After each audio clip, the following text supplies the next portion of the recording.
কৃষ্ণ আজি ব্ৰহ্মাণ্ড পাতনৰ বিষয়ে কোৱা হ'ব।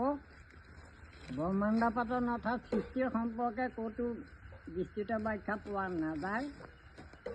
পূৰ্বে আৰ্য পিতামহসকলে দি যোৱা বতৰা আৰু পুৰাণ শাস্ত্ৰ নানা বচনেৰে প্ৰকাশভংগী পোৱা হয় যদিও বেদান্তসাৰ সৰ্বশ্ৰুতি ভীৰুৰত্ন ভাগৱতত বৰ্ণোৱা 10 লক্ষণে ইয়াৰ বাবে গ্ৰহণীয় যুক্তি দিছে। পৰম ব্ৰহ্মৰ সৃষ্টিৰ বাবে ইচ্ছা প্ৰকাশেৰে মায়াৰ মাধ্যমেদি পৰম ব্ৰহ্মৰ গুণ বৈষম্য হোৱাটোৱে স্বৰ্গ অৰ্থাৎ সৃষ্টি। মায়াৰ প্ৰথম অহংকাৰযুক্ত মহত্তত্বৰ উদ্ভাৱন হ'ল। তাৰ ফলত পঞ্চ তন্মাত্ৰ অগোচৰ ব্যাপ্তৱস্থাৰ বিভঞ্জন, এয়াই বিজ্ঞান অৱস্থা। ইয়াৰ ফলত পঞ্চ বীৰ্যপুত্ৰ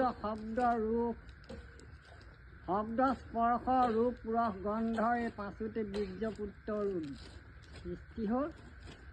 এই পাঁচোটি বস্তু গোটাই পৰম ব্ৰহ্ম ঈশ্বৰে ব্ৰহ্মাণ্ডৰ স্থূল নিৰ্মাণ কৰি মায়াৰ গুণ ৰাশিৰে ইন্দ্ৰিয়গণ সৃষ্টি কৰি ইন্দ্ৰিয়ৰ কৰ্ম গুণ আৰু আন্তঃকাৰণিক মন বুদ্ধি চিত অহংকাৰ এই চাৰি বস্তু গোটাই চতুৰ্বিংশতি তত্ত্ব উপায়েৰে ভগৱন্তই এই ব্ৰহ্মাণ্ডৰ প্ৰাণী জগত নিজে তাত অন্তৰ্যামী ৰূপে প্ৰৱেশ কৰি প্ৰাণী জগত সৃষ্টি কৰিলে।